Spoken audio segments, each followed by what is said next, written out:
Taste the language. English through food blogs. Introduction. Think of the happy sound of garlic in hot oil, or the sweet smell of bread baking in your kitchen, or the nice crunch of a cooked vegetable. Food is a party for our senses. It is a language everyone understands. It brings people together, makes us happy, and helps us remember good times. But for many, learning English can feel like hard work, not fun. We read grammar books, try to remember many new words, and do practice that doesn't feel real. What if learning English could be as fun and interesting as trying a new recipe or finding a great new food place? This book, Taste the Language, English through Food Blogs, has one simple but strong idea: learn by liking. We think the best and most fun way to learn a new language is by using what you already love. Instead of studying things that make you feel bored, imagine diving into the world of what you enjoy. For us, that is food. And how can you learn English better? By exploring the amazing world of food blogs. Many people think cooking blogs are just for finding out how to make a dish. But we will show you how to see more than just the steps. We will look at the beginnings that set the scene, the personal stories that make things interesting, and the detailed words that paint a picture. With these blogs, you will learn new words to talk about tastes, words like tangy, a little sour, and sweet, zesty, full of flavor, creamy, smooth and soft, velvety, very smooth, and fragrant, smelling nice. You will learn words for how food feels, like crispy, easy to break, chewy, needs a lot of chewing, silky, very smooth, and crumbly, falls apart easily. These words make food sound exciting on paper, and they will make your English exciting too. More than just words, you will learn about different cultures. You will learn about old dishes, special foods from places, and the stories behind them. All this while you learn the language used to talk about these cultures. You will also start to understand the small differences in English, how writers use words to show feelings, share their own experiences, and connect with the people who read them. You will learn to know the writer's feeling, if they sound friendly, like an expert, or like they are having fun. And yes, you will see grammar. But instead of boring rules, you will see how it is used in real sentences that tell a story or describe a good meal. This will make it easier to understand and remember. In the next parts, we will help you step by step on this exciting learning journey. We will look at different kinds of food blogs, explain common describing words, and give you practice to help you learn and use what you know. This is not a normal language class. It is an offer to explore, to taste, and to learn by enjoying food. We want to make learning English as good and rewarding as a perfectly cooked meal. So, are you ready to make your English learning more exciting? Let's jump in and find the wonderful world of language, one food blog at a time. 1. Learning English with recipes. Imagine you are in a warm kitchen. It smells good because something tasty is baking. You have a recipe in English.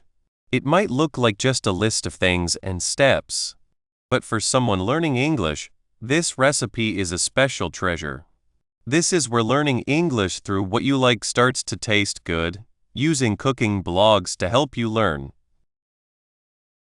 We often think learning a language means sitting with grammar books or long lists of words. It can feel like eating plain rice every day. It's needed but not very fun. But what if we could make it more exciting? What if we could learn English by doing something we love, like exploring great food? That's the idea of interest-based language acquisition, connecting what you like with what you want to learn. Food blogs are great for this. They have real life, personal stories, and delicious food descriptions. They show us how real people use English in real life. This makes learning feel less like schoolwork and more like an adventure. Let's look at recipes on these blogs. They are more than just how to make food. Look at the list of things you need. It's not just flour, sugar, eggs. You might see all-purpose flour, granulated sugar, or large eggs. These small changes give us more exact words. Then we look at the steps. This is where the real language magic happens. Recipes have many action words, called verbs. These tell you what to do with the food. You won't just see mix. You will find words like whisk, stir, fold, beat, knead, and blend. Each word means something a little different. To whisk means to mix fast with a whisk, usually to add air, like when making a light topping. To fold means to mix things together gently, keeping the air inside, often used for soft mixtures. To knead means to press and stretch dough, which is important for making bread. These verbs are not just commands. They show you what is happening when you cook. They are the verbs of making, showing you how ingredients come together. Besides verbs, recipes use describing words called adverbs and adjectives. You might be told to stir gently or add the chocolate chips generously. The adverb gently tells you to use a soft touch. Generously means to add a lot, without holding back. Adjectives describe the food itself. You will read about a creamy sauce, a tangy dressing, a smelly spice mix, or a simple loaf of bread. These words don't just say what something is, they tell you how it feels, how it tastes, and how it looks. They help you imagine the finished food before you even taste it. Learning these words makes your descriptions better, not just for food, but for anything you want to talk about. Think about cutting vegetables. You might be asked to chop, dice, mince, or slice. Each word means a different way of cutting. To chop is to cut into pieces that are not the same shape. To dice is to cut into small, even cubes. To mince is to cut into very, very small pieces. Slice is to cut into thin, flat pieces. When a recipe says dice the onions finely, you learn two things: the action of dicing and the adverb finely, which tells you how small those diced pieces should be. This is interest-based language acquisition working. You learn exact words by doing something interesting. Recipes also teach us about special cooking ways. You might see the word sauté. What does that mean? A food blogger might explain that to sauté is to cook food quickly in a little hot fat, like oil or butter, in a pan. They might say, sauté the garlic until it smells nice. This teaches you the word sauté and also the feeling of smelling nice, which means it has a wonderful smell. Or you might see the word blanch. This is a way to cook where you quickly boil vegetables and then put them right into ice-cold water. This stops the cooking and keeps their bright color. Food blogs often explain these words, making them easy to understand when you are making a dish. This is much better than just memorizing a meaning from a book. You see the word used in its real place, doing its cooking job. One of the best things about food blogs is that they are personal. Bloggers don't just give you a recipe, they often tell a story. This is where we find out about the culture connected to the recipe. Let's take a recipe for shepherd's pie. A blogger might start by saying how this food was comforting when they were a child, eaten on cold, rainy days. They might explain that it's usually made with lamb, that's why it's called shepherd's, and topped with mashed potatoes. They might even say that in some parts of England, it's called cottage pie if it's made with beef. These little stories are very valuable for language learners. They connect the food to a place, a history, and a culture. You are not just learning how to make a pie, you are learning about English traditions, about what comfort food means, and how language can be a bit different in different places. A recipe for apple crumble might have a note about harvest festivals or how grandmothers used to make it. These details add more meaning.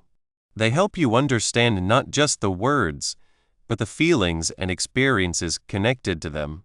This deeper understanding is why interest-based language acquisition is so strong.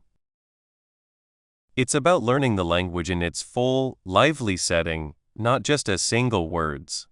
This personal touch also means you will see different ways of writing.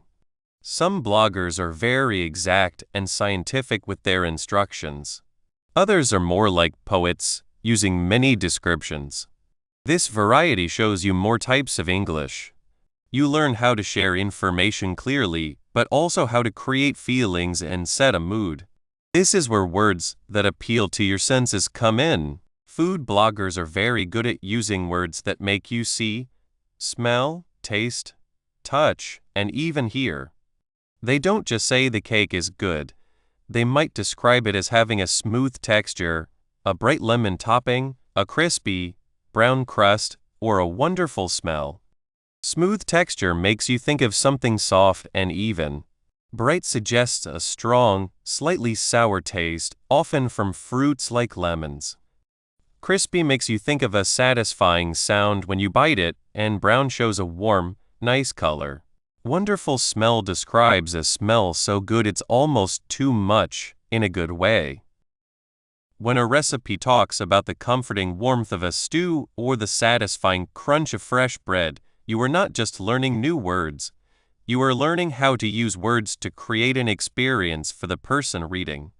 You start to understand how words can make you feel hungry, happy, or remember good times. This is the art of using descriptive words, and food blogs have endless examples. Let's imagine a specific example. You find a blog post for spicy lentil soup.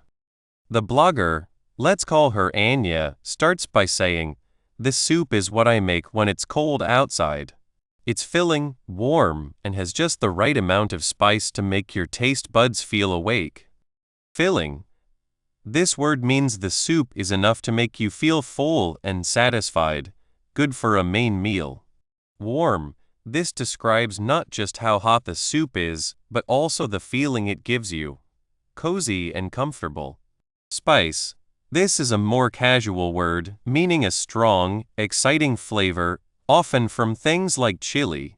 It means the soup is not boring. Make your taste buds feel awake. This is a common saying, meaning to make your sense of taste more active and excited. Anya continues with the instructions. First, cut 1 onion and 2 pieces of garlic into very small pieces. Cook them in a large pot with 1 spoonful of olive oil over medium heat until they are soft and smell nice. Cut into very small pieces. We have learned about cutting, and very small pieces tells us to make that pieces very tiny. Pieces of garlic. This shows us how garlic is sold and measured, in pieces or cloves. Cook quickly in oil. We understand this means to cook fast in a little oil. Medium heat. This tells us the temperature setting for the stove. Soft and smell nice. This describes how the onions and garlic should be. They should be soft, not burned, and smell wonderful. Then, Anya adds, next, add the lentils, vegetable liquid, and a tiny bit of cumin and coriander. Heat until it boils, then turn the heat down and let it cook gently for about 20 minutes, or until the lentils are soft. Lentils. A type of small, dried bean. Vegetable liquid. A liquid made from cooking vegetables, used as a base for soups and stews. Tiny bit. A very small amount, just enough to add flavor. Cumin and coriander. Specific spices, teaching us the names of common ingredients. Heat until it boils. To heat the liquid until large bubbles rise to the top. Turn the heat down. To make the stove temperature lower. Cook gently. To cook softly in liquid just below boiling point. This is an important cooking method. Soft, easy to eat.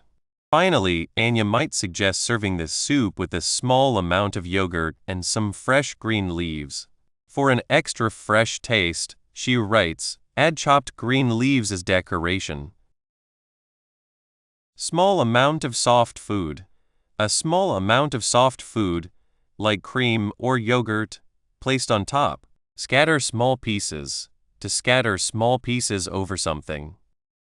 Green leaves. A fresh herb, also known as coriander leaves. Decorate food, to decorate food. Sudden, fresh taste, a sudden, exciting flavor. From this one recipe, we have learned specific action words like sauté and cook gently, describing words like filling, warm, and smell nice, measurements like tiny bit, and names of ingredients like lentils, cumin, and green leaves. We have also seen common sayings like make your taste buds feel awake and learned about cooking methods. This is the power of interest-based language acquisition. Learning feels natural, interesting, and very rewarding because it's connected to something you truly enjoy. You are not just memorizing words, you are experiencing them, using them, and understanding them in their context. The deep thinking here goes beyond just knowing words. How do these specific verbs and adverbs in a recipe steps do more than just give simple orders?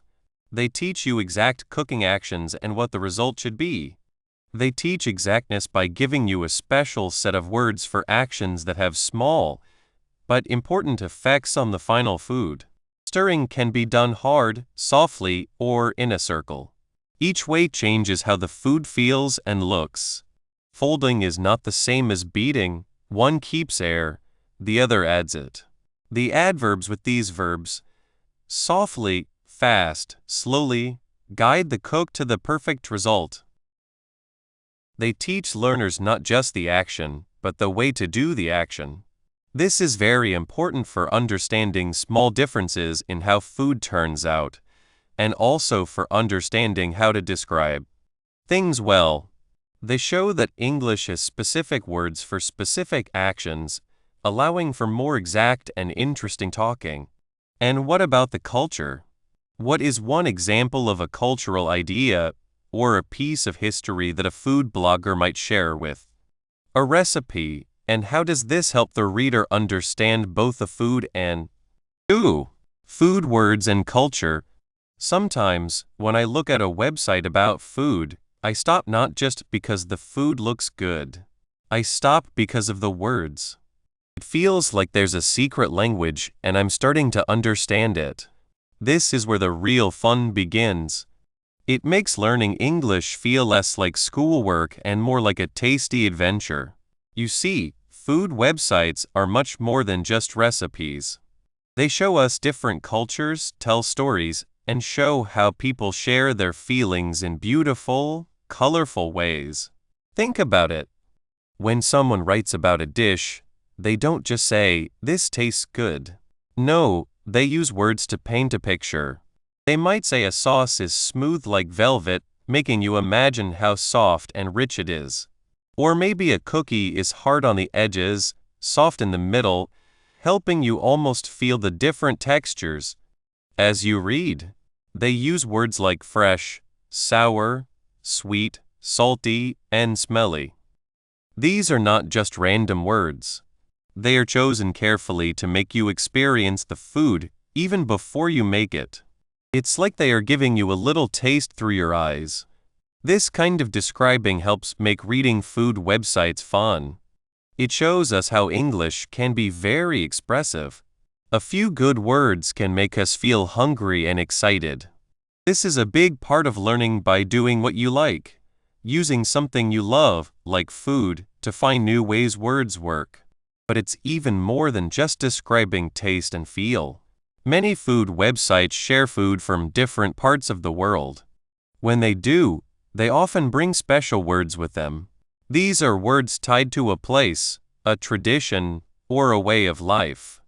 These words might not be in every English dictionary, but they are important to understand the food and the culture behind it.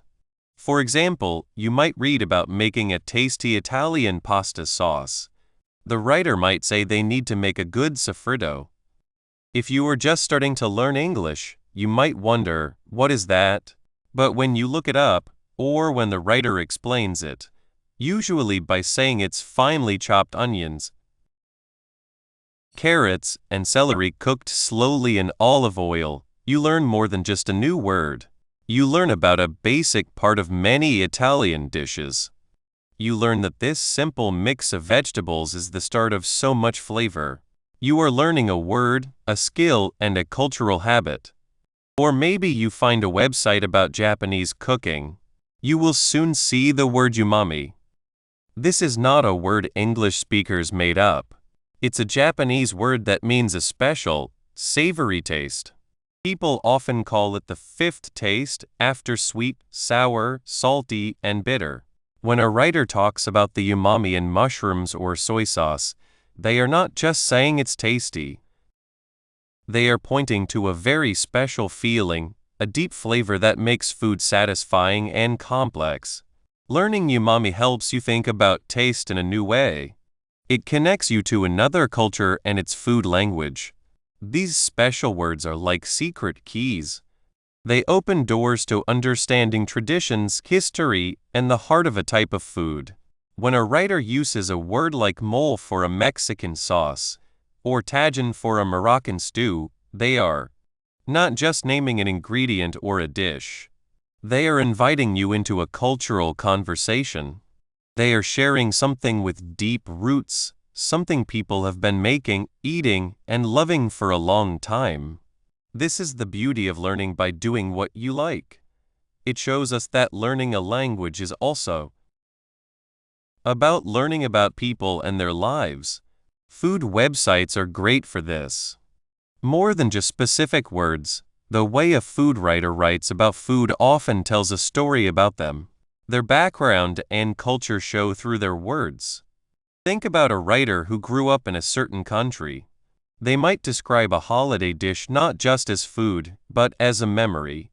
They might say, "This apple pie is just like the one my grandmother made every Thanksgiving." Suddenly, the apple pie is not just dessert. It's a connection to family, to tradition, to a special time of year and the feelings that come with it: warmth, comfort, being together. The words they choose can show a lot. Do they describe a dish as simple and country style, suggesting a down-to-earth, home-cooked feel? Or do they use words like fancy and special, hinting at a more elegant meal? Do they talk about food quickly, like "we need to get this on the table fast for hungry kids," or with slow, thoughtful enjoyment, like "take your time, enjoy every bite"? These word choices tell us about the writer's personality, what they think is important, and the role food plays in their life and culture. I remember reading a blog post once about a simple rice dish. The writer didn't just give the recipe. They wrote about how this dish was a main food in their childhood, how their mother made it when money was tight, but how it always felt like a feast because it was made with love. They used phrases like a bowl of pure comfort and a reminder of home. Reading that, I didn't just learn how to make rice. I felt a connection to their life, to their family, and to the idea that food is often about much more than just eating. It's about love, memory, and who you are. This is learning by doing what you like at work, connecting with feelings and stories through something you both like. Food websites also show us how English itself has grown and changed, especially with food. English has always loved to borrow words from other languages. Think about words like sandwich, which comes from an English lord named the Earl of Sandwich, or mayonnaise, which has a more complicated and debated history but probably came from French. These words, which we use every day, have stories behind them. Food websites can be a modern treasure hunt for these language journeys. When you see a word for a special type of bread, a cooking method, or a mix of spices that sounds foreign, it's an invitation to explore. You might find that words like kwasa French, sushi Japanese, or taco Spanish are now common in English because the foods they describe have become popular around the world. The language travels with the food. This is a powerful way to learn. Instead of memorizing a list of words about food, you see them in their natural place, where they make sense. You see sauté used when describing how to cook vegetables quickly in a pan. You see braise used when talking about slow cooking meat in liquid. These words are not just names. They are instructions, skills, and traditions in one word. And when you learn them through a website that makes you excited about the food, they stay with you. Let's think about a specific example. Imagine you are reading a website about making a hearty stew. The writer might say, first, you'll want to sear the beef until it's nicely browned. This adds a wonderful deep flavor. The word sear might be new to you, but the writer's explanation and the context of browning meat for a stew makes it clear. It's not just cooking, it's a specific way of cooking that changes the meat's texture and taste. Then, later, they might talk about simmering the stew for a few hours. Again, the context, a long, slow cooking process for a stew, helps you understand the word. You are not just learning sear and simmer. You are learning about cooking steps that are important for making tasty food.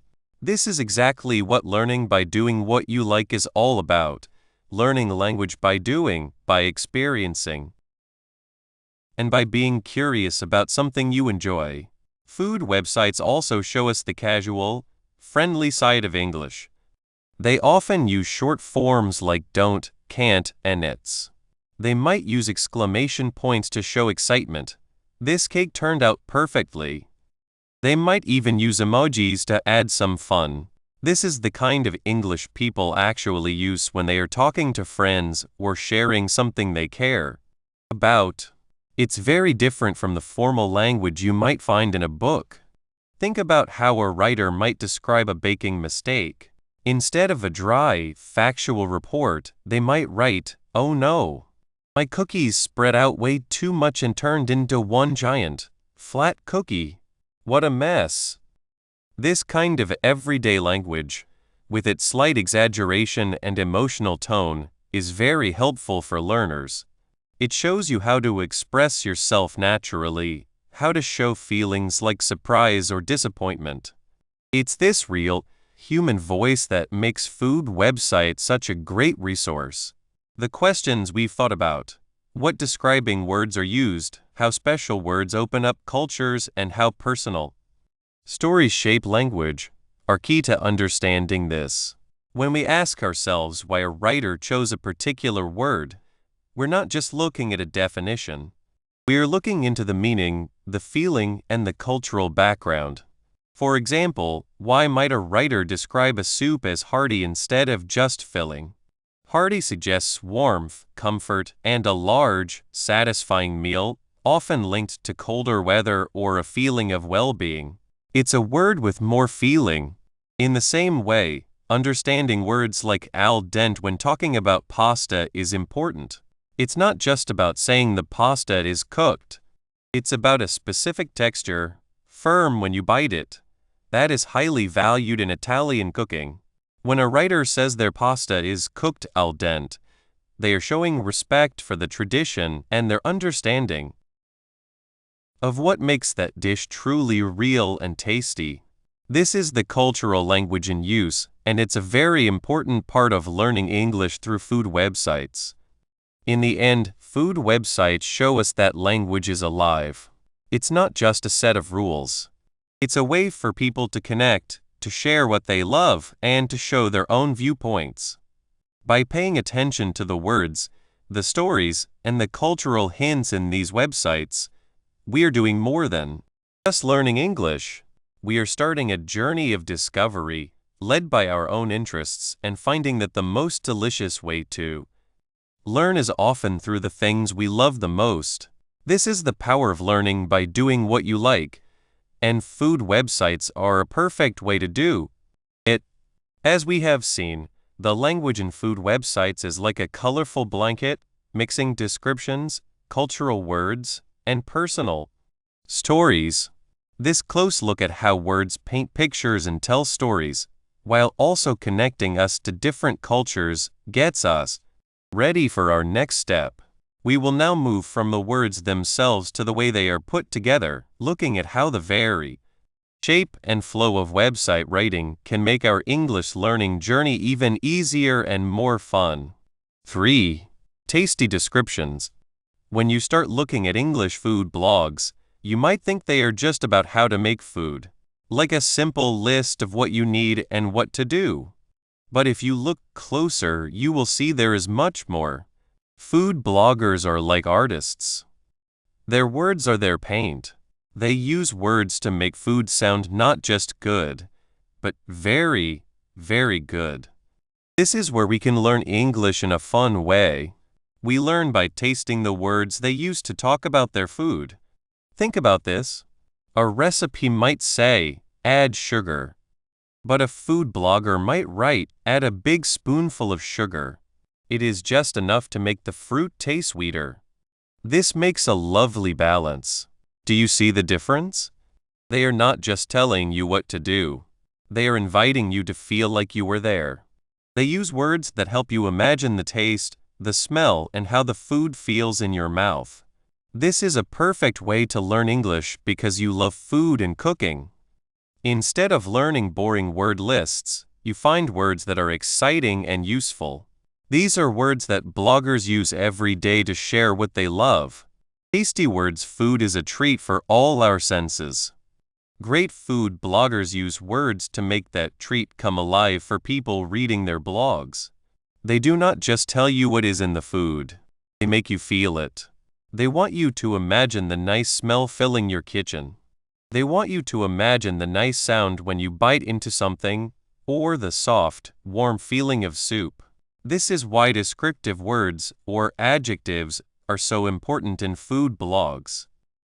They are like secret spices that make a simple recipe feel like a fun adventure. Let's look at the kinds of descriptive words that food bloggers love to use. They are grouped by the senses they talk about. Knowing these words will help your English get much better. Words for taste. This is the sense we think of most when we talk about food. Bloggers use many words to say how something tastes. Here are some basic ones. Sweet, like sugar or ripe fruit. Sour, like a lemon or vinegar. Bitter, like dark chocolate or coffee.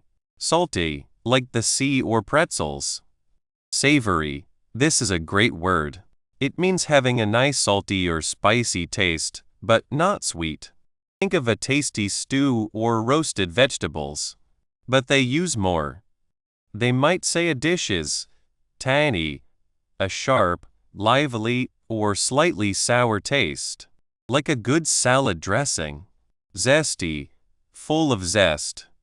This means a bright, sharp, citrusy flavor, like lemon or orange peel. Rich, full of flavor. It is often a bit heavy or special. Think of a creamy sauce or a dense chocolate cake. Mild, not a strong flavor, like plain yogurt. Spicy, having a strong, hot flavor, often from chili peppers. Peppery, having the taste of pepper, a little sharp and hot. Pungent, having a strong, sharp taste or smell. This can be good, like strong cheese, or sometimes a bit too much. Imagine a blogger talking about tomato sauce. They would not just say it tastes good. They might say it's a rich, savory sauce with a little bit of sweetness and a pleasant tang. Suddenly, you can almost taste it. Words for smell. The smell of food is as important as the taste. It can make your mouth water before you even eat. Aromatic, having a nice and special smell, like fresh herbs. Fragrant, having a sweet or nice smell, often used for flowers, but also for good food. Earthy, having a smell or taste like soil or earth. This is common for root vegetables or mushrooms. Smoky, having the smell or taste of smoke, like grilled meat or smoked salmon. Fresh, smelling clean and nice, like herbs or fruit that were just picked. When a blogger talks about baking bread, they might say the kitchen filled with the most wonderful, aromatic scent of baking bread. It makes you wish you were there. Words for texture. How food feels in your mouth is a big part of eating. Is it soft? Is it hard? Is it smooth? Creamy, smooth and rich, like cream. Think of ice cream or a creamy soup. Crunchy, making a sharp noise when you bite or chew, like potato chips or fresh carrots. Chewy, needing a lot of chewing, like gummy candy or some types of bread. Tender, easy to cut or chew, like a perfectly cooked steak. Flaky, breaking easily into small, thin pieces, like good pastry. Crisp, firm, dry, and brittle, making a sharp sound when broken or chewed, like a fresh salad leaf or fried chicken. Smooth, having an even surface without bumps, like pudding or a pureed soup. Velvety, smooth and soft like velvet, often used for rich, smooth textures. Gooey, soft and sticky, often in a nice way, like melted cheese or a warm brownie. A blogger talking about cookies might say, they have a perfectly crisp edge and a wonderfully chewy center. This makes you want them right away. Words for appearance. We look at food before we eat it. How food looks can tell us if it is fresh and how it was made. Golden, having the color of gold, a bright, warm yellow-brown, like perfectly roasted chicken skin or baked bread. Vibrant, full of energy and life, bright and strong in color, like fresh berries or colorful vegetables. Glistening, shining with a sparkling light, often means it is wet or has a light coat of oil or sauce, like fresh fruit or a glazed cake. Rustic, simple and like the country, often means it looks charming and made by hand, like a loaf of bread that is not perfectly shaped. Appealing, attractive or interesting.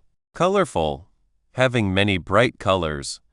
When you see a picture of food called golden brown and glistening, you know it will look very good. Words for sound. Sometimes, the sound food makes is part of why we like it. Sizzling, making a hissing sound, usually when frying, like bacon in a pan. Bubbling, making a sound of liquid boiling gently, like a stew simmering. Crackling, making a series of sudden, sharp, dry noises, like crispy pork skin. These sound words add another way for readers to imagine the food. Painting with words. Besides just listing words for senses, bloggers often use figurative language to make their descriptions more exciting and easy to remember. This is like using comparisons in poetry, but for food. Similes. These compare two different things using like or as. For example, a blogger might say, the crust was as golden as the setting sun, or the sauce clung to the pasta like a warm hug. These comparisons help us understand the food by relating it to something we already know. The warm hug simile tells us the sauce is comforting and wraps around the pasta nicely. Metaphors. These are like similes, but say one thing is another, without using like or as. A blogger might describe a rich chocolate cake as a decadent dream or a refreshing salad as a burst of sunshine on a plate. These phrases create a strong picture and feeling. Figurative language helps bloggers share big ideas and feelings in a simple, interesting way. It's not just about what the food is, but what it feels like and what memories or feelings it brings up. Feeling connected. More than just food, the best bloggers do not just describe the food. They describe the feeling of eating it. They connect with people on an emotional level. Words like comforting, making you feel warm, relaxed, and happy. Think of a classic stew or a warm cookie. Indulgent, letting yourself enjoy something very pleasant, often something rich or special, like a fancy dessert. Hearty, filling and satisfying, often means food that is substantial and good for you, like a thick soup or a big sandwich. Refreshing, making you feel cool and full of energy, like a cold drink on a hot day or a light salad. Nostalgic, making you feel happy about the past. A blogger might say a childhood favorite food brought back nostalgic memories of my grandmother's kitchen. These emotional words are powerful. They connect to our own experiences and memories about food. When a blogger uses them, they are not just sharing a recipe. They are sharing a part of their life and inviting you to share it too. Using it, your tasty word list. So, how can you use all these wonderful descriptive words in your English learning?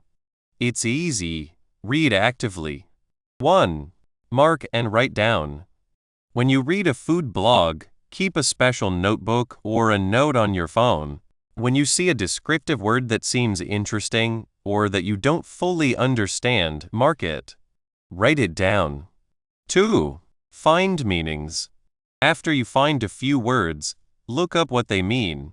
Use a dictionary or an online translator. Try to understand them in the way they are used for food. 3. Use them in sentences. This is the most important step. Try to use these new words yourself. When you cook something, describe it to a friend or family member using the words you learned. Instead of saying, "This cake is good," try, "This cake is so moist and rich." Instead of saying, "The salad is nice," try, "This salad is so fresh and vibrant." 4. Practice with pictures. Even if you don't cook the food, look at food pictures online and try to describe them using your new words. What words would you use for the texture? The color? The taste? Let's imagine a situation. You are reading a blog post about making homemade pizza. The blogger writes, "The dough, once it rested, was wonderfully airy and light.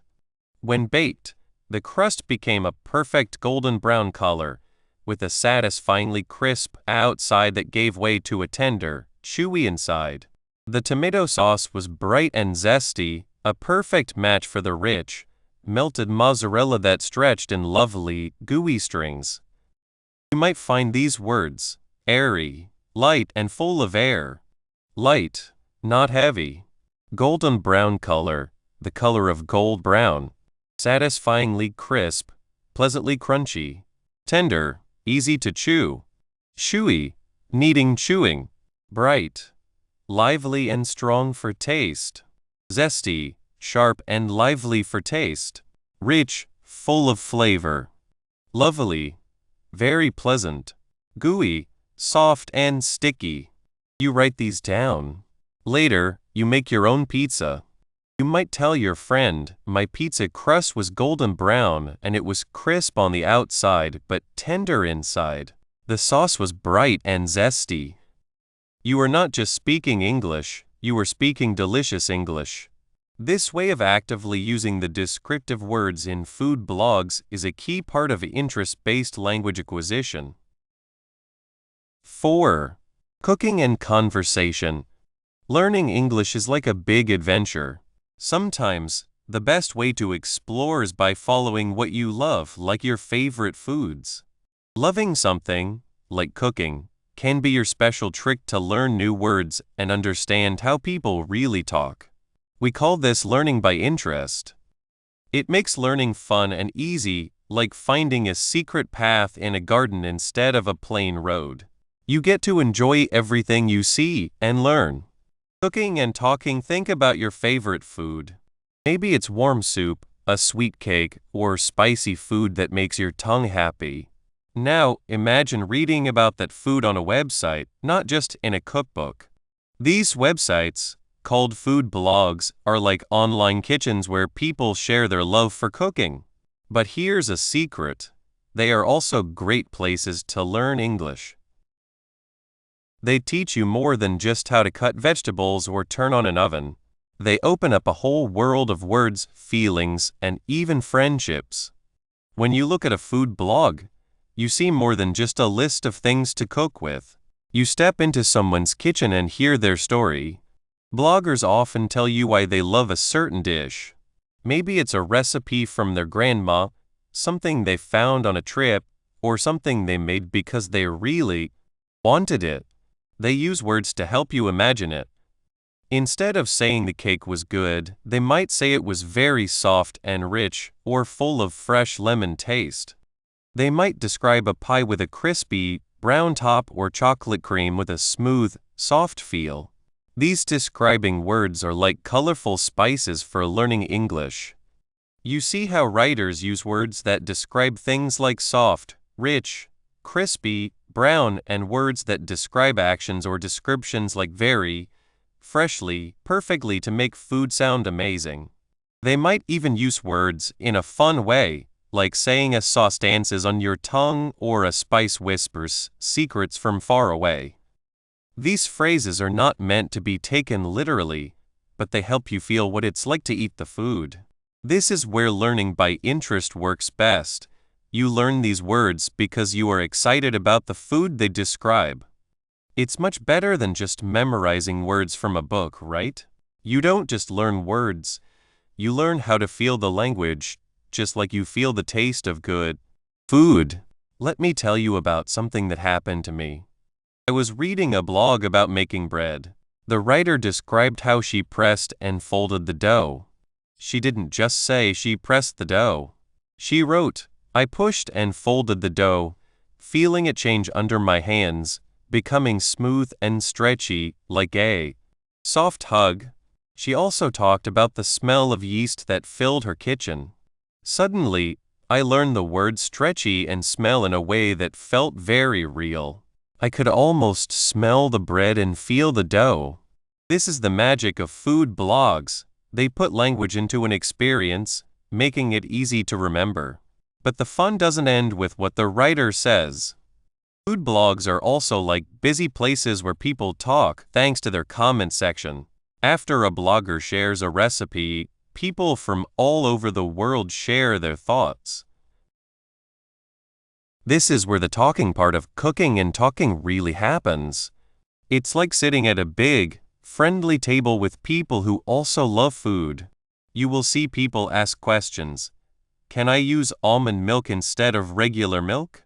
Or how long should I cook this if my oven gets very hot? This teaches you how to ask for more information and help in English. Then, you will see other people helping. Yes, almond milk works well. Or I usually cook mine for about 25 minutes, but watch it closely. This shows you how to give helpful advice and share your own experiences. You will also see people say how happy they are. This looks great. I can't wait to try it. Or I made this last week and everyone loved it. These are simple but strong ways to show excitement and share success. Sometimes, people might even share a different idea in a kind way. For example, someone might say, "My family always adds a little bit of chili to this dish. It makes it nicely warm." This is not an argument, but a friendly sharing of a different way to make it, perhaps from their culture or personal taste. You learn that language is not just about being right, it's also about sharing and connecting. These comments are great practice for understanding and using everyday English, the kind you use when talking with friends. It's all part of learning by interest. You learn English because you are truly interested in what others say about the food you love. You are not just reading, you are joining in. Think about all the different questions and answers you see. People ask about changing ingredients for health reasons like food without gluten or food for people who don't eat meat, about how to cook things, or even about the history of a dish. The answers often have useful words about cooking, health, and culture. For example, someone might ask, "What is the best way to make chicken skin crispy?" And an answer might explain how to dry the chicken very well and cook it at a high heat. You learn useful English phrases that are directly about cooking. This naturally leads us to the wonderful connection between food and culture. Food blogs often share where the dishes come from. A blogger might write about a traditional Italian pasta dish, explaining where it started and how important it is for family meals. Or they might share a recipe for a colorful Indian curry, describing the spices and special times it is often made for. When people comment, this sharing of culture grows even more. Someone from India might give a tip about a special mix of spices, Or someone from Italy might share a family's secret for making a perfect sauce. You might see comments like, "In my country, we always eat this with another dish," or "This reminds me of my childhood holidays in a certain country." These shares open windows into different ways of living, traditions, and even different ways of speaking. You learn words and phrases about special cultural activities or ingredients. For example, I remember reading a blog about making tamales. The blogger explained how to prepare the corn dough and the corn leaves. In the comments, someone from Mexico explained how important tamales are during holidays and shared a different filling that is popular in their area. This was not just about learning how to make tamales, it was about understanding a part of Mexican culture, all through food and the English words used to talk about it. This is the power of learning by interest. It's not just about words. It's about understanding people and their lives. You don't just learn English, you learn about life. So, when you look at a food blog, remember you are doing much more than just finding a recipe. You are connecting with people, finding new words in real situations, and getting a taste of different cultures. You are practicing your reading with interesting stories, learning how to express yourself in the comments, and understanding how language is used in real, everyday talks. Every word you read, every comment you understand, is like adding a new ingredient to your own language learning recipe. It's a delicious way to build your English skills, bit by bit. By actively joining in, by reading the stories, and by joining the talks in the comments, you change from someone who just reads to someone who actively learns. You are not just taking in information, you are connecting with people and ideas. This active joining is what makes learning by interest so strong. It makes learning feel less like work and more like an exciting journey. And as we've seen, this journey with food often helps us understand the people who make and share it. This naturally leads us to think about how sharing and talking about food online can truly help us understand other cultures better, which is what we will look at next. Conclusion: we have reached the end of our food journey with the English language. I hope you found it as tasty and fun as a great meal. We started by saying learning English could be an adventure, like trying new foods. This book showed you that by using things you already like, such as food, you can find so much more in language than just boring rules. We learned new words, understood different cultures, and read good stories, all because we love food. The special trick we used is called learning through what you like. It's not a complicated idea. It means learning about things that make you happy. Think of it like adding your favorite flavors to food. It makes it taste better and you remember it more. Instead of just trying to memorize words, you find them naturally in stories and instructions you want to read. When you really want to know how to make a perfect pie, you pay close attention to the steps, the baker's tips, and the exact words they use. This way, learning feels more like exploring than like work. It's about enjoying the process, and when you have fun, your brain learns better. The great thing about learning through what you like is that you can use it anywhere. The kitchen is just one place to learn. What else do you love? Maybe you enjoy watching sports. You could learn English by reading what fans say online or by understanding what players say in interviews. Or maybe you love movies. You could read reviews or explore what fans think, learning new words as you go. The idea is the same. Find things about your hobbies, read or watch them carefully, and let your curiosity lead you. Look for websites, articles, videos, or groups that talk about what you enjoy.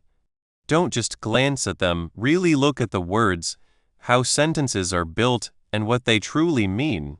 You might even want to keep a small notebook to write down new words or interesting phrases you find. The goal is to always look beyond just the basic recipe, to find the stories, the ideas, and the descriptive words that make talking and understanding so interesting. You have already done a great thing by reading this book. You have started to taste the English language in a new and exciting way. Now you have a good tool to keep learning. Learning a language is a journey that lasts a lifetime. Every article you read, every talk you have, and every new thing you explore is a chance to learn more. So go on. Explore what you love, enjoy the language you find, and let your curiosity be your guide. May your English learning be as full, varied, and satisfying as the best meal. Enjoy your continued adventures in English.